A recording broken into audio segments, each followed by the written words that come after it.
আল্লাহর নামে পরে কোরবানি দিবা মালটা তোমার পরিপূর্ণ চোখে লাগবে মাল ওজন দিলে কি ওজন তো ঠিক টাইম কথা নাকি গরুর দাম 200 আর দিবা এখন সামনে কইছি এটা তো শুনছি এরপরে বলেন এরপরে আর নাই এরপরে আরে আর গুলো হইতে করু আরে এইটা এর দুর্বাদে। হ্যালো এভরিওয়ান, আসসালামু আলাইকুম। কি অবস্থা? আপনাকে গরু টরু কিনছেন নি? আপনারা অবশ্যই কমেন্ট করে আগে জানাইবেন। তো আজকে আমি চলে এসেছি নোয়াখালীতে, আর আমি আমার প্রতিটা ঈদ নোয়াখালীতেই করি।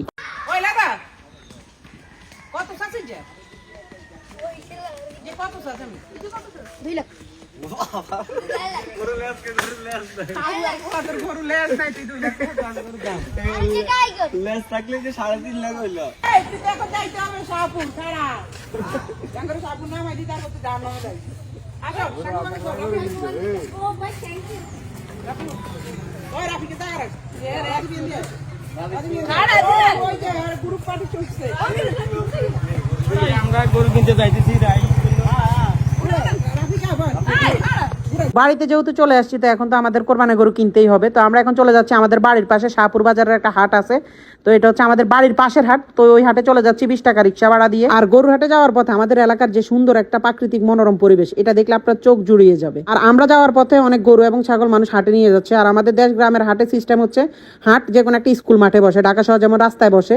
তো আমরা এখন ভাড়া দিব, ভাড়া দিয়ে আমরা আস্তে আস্তে করে আমাদের গরু হাটের উদ্দেশ্যে রওনা দিব। তো প্রথমে আমরা আইসা দেখতেছি অলরেডি গরু ছাগল বেচা কিনা শুরু হয়ে গেছে। আমরা দুপুর 2টা বাজে আসছি। আর ভিতরে ঢুকতে না ঢুকতেই দেখি যেমন গরু তেমন মানুষ। তো যাত্রাপথে আমি আমার বাজেট অনুযায়ী একটা গরু দেখা শুরু করলাম, যেহেতু আমরা গরু কিনবো 2টা অথবা 3টা। প্রথমে আমি এই গরুটার দাম জিজ্ঞেস করলাম, আর উনি আমার কাছে দাম চাইছে 3.5 লক্ষ টাকা। বাবারে বাবা, যেটা হয়েছে আমার 2 গরুর বাজেটের টাকা আর কি, উনি এক গরুতে চায়া বসছে। আর ওনার গরুর দাম হই না আমি প্রায় আধা ঘন্টার মতো পাগল ছিলাম। আর অন্যদিকে অলরেডি এখনো গরু ঢুকতেছে বাজার ভইরা গেছে গরুতে। যেমন গরু তেমন মানুষ, যেমন গরু তেমন মানুষ, মানুষ আর গরু দুইজনে মানে একই রকম হয়ে বসছে। তারপর আমি এই সাদা গরুটা দেখা শুরু করি। আর এই সাদা গরুটা এবং লাল গরুটা মোটামুটি আমাদের বাজেট অনুযায়ী সাইজ। অন্যদিকে রাব্বি দেখতেছে এটা কি ষাঁড় না বলদ। তো আমাদের মোটামুটি দামে বনে নেয়, অনেক বেশি দাম চাইতেছে দেখে আমি চলে আসছি একটা কালো গরুর এখানে।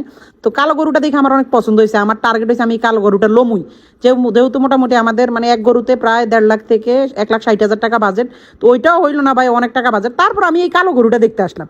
কিন্তু লাস্টে যে একটা সারপ্রাইজিং বিষয়, এটা আমি আসলে এই কালো গরুটা যদি প্রথমে না দেখতাম তাহলে বুঝতামই না। তো এই গরুটার দাম চাইছে আমাদের কাছে 1,70,000 টাকা। তো আমার পছন্দ হয়েছে, কিন্তু আমি কিছু বলি নাই। আমি চলে আসছি অন্যদিকে মহিষ দেখার জন্য, ভাবতেছি মহিষও নিব। তো আমি আর আমার কাকা এখানে চলে আসছে। আমার কাকা আমার বলতেছে দাদা কোন গরুটা চাইতেছো? আর আমার পছন্দ হয়েছে এই অস্টাল গরুটা, এটা খুব সুন্দর ছিল।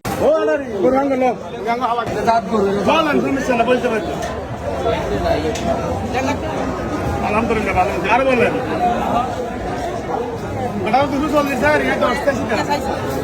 তো যেহেতু আমরা পাটোয়ারি বংশ, তো ব্যাপারে আমাদেরকে বলতেছে হাড়ারি দেখেন আমনে, সমস্যা না, আপনার লাগবো।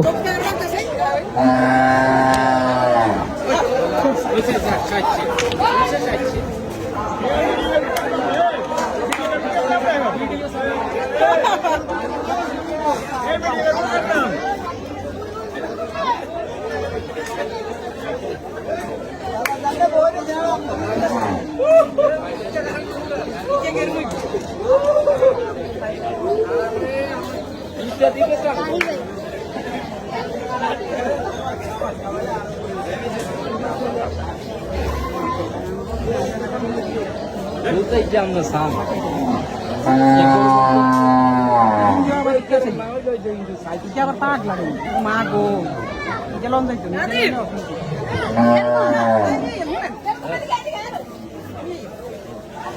বেকার মতো একার কট গরুগুলো চলে যাই মানে শান্তি হইতো না। 20 টাকা আমরা দাম করো 1,40,000 টাকা লো গরু শেষ কত হইলে আর মানে একার কইতে না গরুলে বাড়ি যাই ৭৫,০০০ টাকা লাগবে। হ্যাঁ কত? ৭৫ না তাইলে নিয়ে লই ওই তো মত ভাই। আচ্ছা উড়েন চলে যান আমি জুতা লই ও জুতা লই না টাকা খারাপ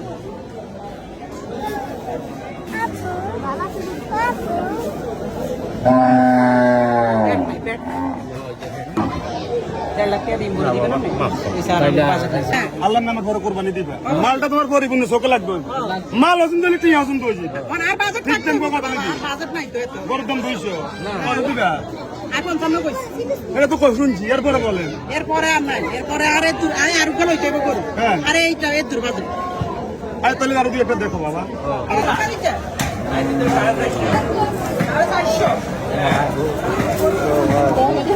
আমি 200 দিই ভাই 200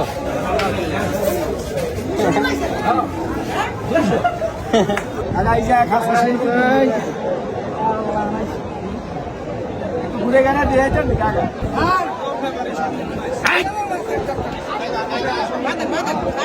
লাস্ট যে কয়েকটা গরু দেখলাম সবগুলা গরু খুবই পছন্দের ছিল, কিন্তু একটাও দামে বলে নাই, দাম কেউ ছাড়তে চায় না, সবাই 2 লাখের নিচে কেউ গরু দামে বলে না। তারপর কথায় কথা আমি প্রথমে ওই যে সারপ্রাইজিং গরুটার কথা বলছিলাম যে 1,70,000 চাইছে, আমি কিছু বলি নাই, ওই গরুটাকে কিনে ফেলছি। মানে এত গরু, প্রায় 50টা 60টা গরু দেখার পর একটা গরু অবশেষে আমাদের মিলে গেল। তো এই গরুটা আসলে আমরা কিনে ফেললাম 1,40,000 টাকা দিয়ে। তো ওনার সাথে বেশি বার্গেটিং হয় নাই। তারপর আমরা চলে গেলাম হাসিল দিতে। হাসিল করার পরে আমাদের টার্গেট হচ্ছে আরেকটা গরু নিতে হবে। তারপর হাসিল করা শেষ, তারপর আমি চলে আসলাম এই আপেল টাইপের গরুটা, এক দেখাতে এই গরুটা 1,40,000 টাকা দিয়ে এটা নিয়ে নিছি। প্রথমে 2 লাখ করে সব গরু চাইতেছে, কেউ দামে ছাড়ে না। তো অবশেষে দাম ছাড়া শুরু হলো, আর আমিও ফটাফট গরু কিনে ফেললাম এবং তারপর চলে আসলাম ছাগল হাটে ছাগল কেনার জন্য। 14,700 টাকা এলাম, 14,700 আপনি দিতেন না, আপনি দিতেন না, আরে দেন, আরে দেন,